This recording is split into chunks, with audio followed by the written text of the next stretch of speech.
Hey there, folks. Fall is very quickly descending here in our little farmstead, and we need to get our potatoes pulled up. And so I want to walk you through how we like to dig our potatoes and also how we cure them for winter storage, meaning we simply give time for any nicks or scratches to heal over before we actually bag up our potatoes and put them in our cold room. So I'm just going to walk you through that procedure today. Very simple. So I hope you enjoy this video and learn a thing or two about storing potatoes for winter. You can see in this bed here, these potato tops are all very dead, falling over. We have a bunch of rains coming, and I like to get our potatoes out while the ground is still somewhat dry, so we don't have as much soil clinging to our potatoes. So we're going to start by just pulling up the plants, and then all the potatoes will be right around in the roots area. So let's see what we got.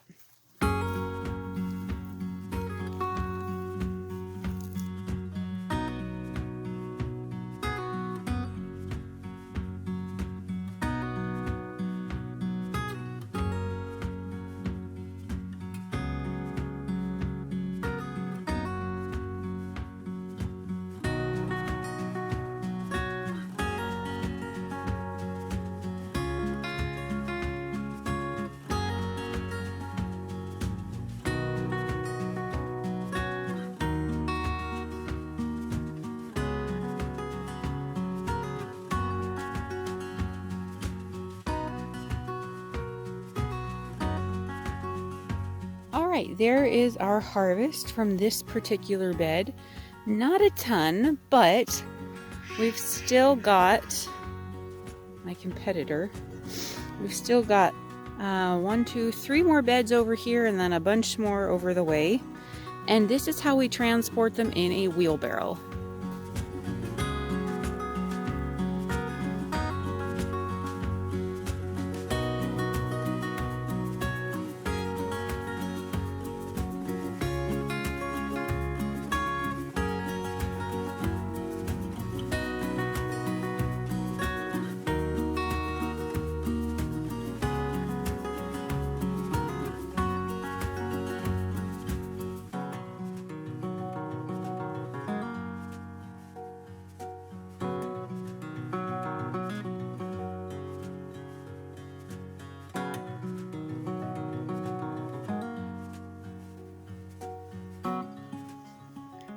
So these are Sieglinde potatoes. I just looked up how to pronounce it.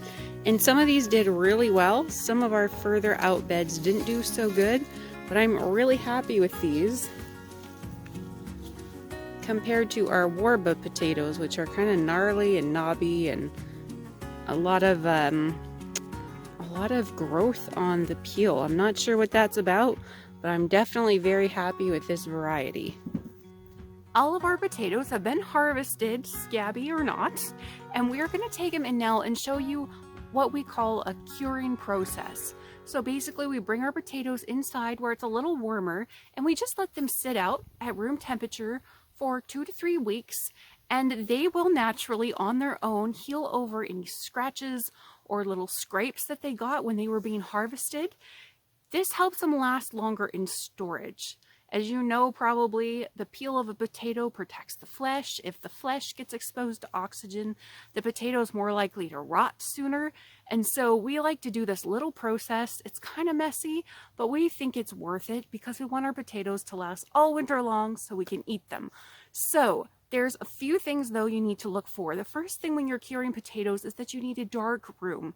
If it has light coming into it, it can turn your potato skins green, and they're actually mildly toxic. They can upset your stomach, so having a dark room is important.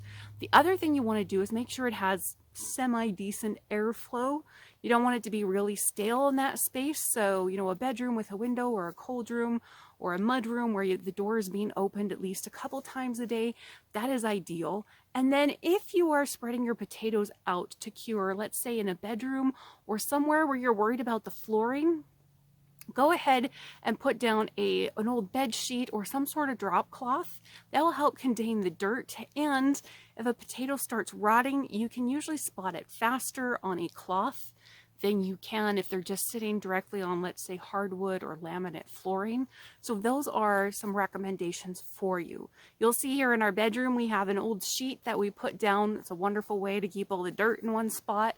And then in our cold room, in our mud room, we actually don't do that. We just put them straight down on the concrete. It's messy, but it's a great way to go. And as we do this, I should also mention, we keep our eye open for any potatoes that are not suitable for storage. So if they've been cut by a shovel, those will decay in storage. If there's one that a mouse or some sort of worm has eaten on and there's flesh exposed there, that's not suitable for storage. You need to keep your eye open and go through, and if there's any blemishes, if the skin is broken or pierced on any of them, those need to come out because they won't keel over. They will rot in storage and make potentially a lot of your sack of potatoes rot. So those are some tips, but let's go in. I'm going to show you spreading them out, curing them. I'll show them to you after they're cured, and then how we store them for winter.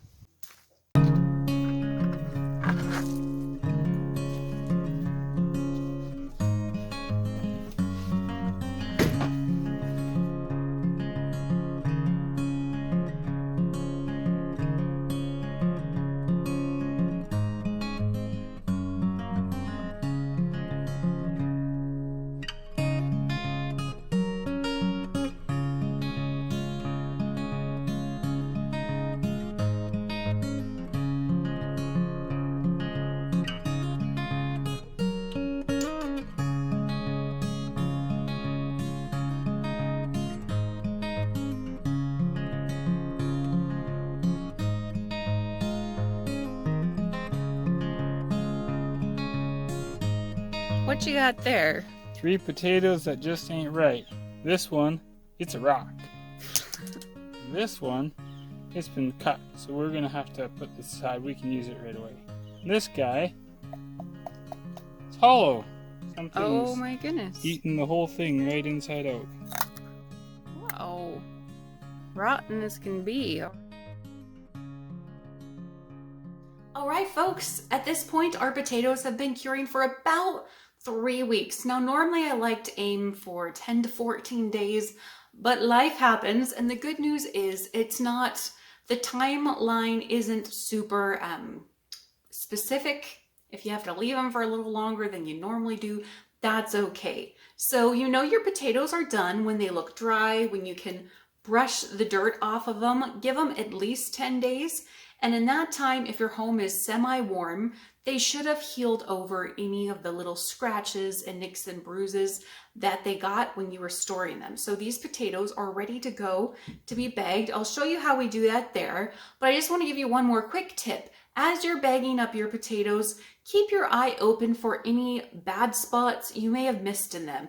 You're pulling them up, you might find some are rotting. If there's any moisture underneath a potato that you pick up, that's a sign that it's decaying, it's not suitable for storage.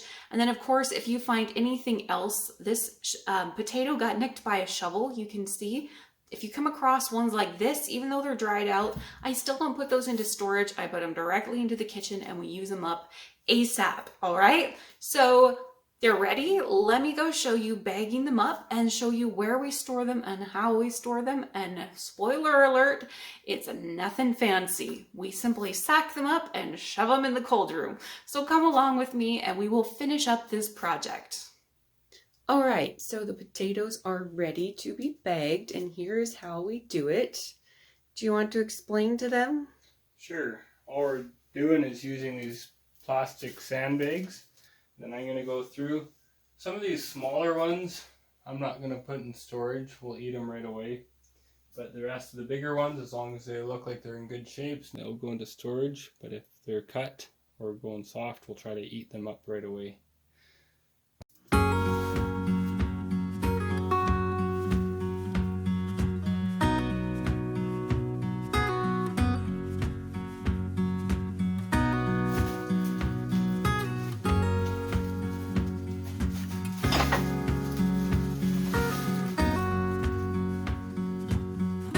This is literally how we store our potatoes for winter. Now this room does stay cold. Whoa, you can see my man is slamming the door. We've got a window here And then we put our potatoes right below it. This room stays chilly all winter long, and our potatoes will keep until spring here. We'll have them for replanting. And when I need potatoes, I just come out here, grab some, kind of close up the top again, seal it back off. And we'll eat on these all winter long. It's really that simple. I love it that we get to eat our homegrown potatoes all winter long and that they last through to the next spring for seed potatoes and for replanting our gardens. So often my seed potatoes, I'll choose the biggest and the best, set them aside for planting for the following year, and then our eating potatoes stay in the big gunny sacks, and I know I can just empty out the sack. And I don't have to worry about hanging on to my seed for next year because it's already set aside. That's it, folks. If you have any questions, feel free to leave them in the comments below.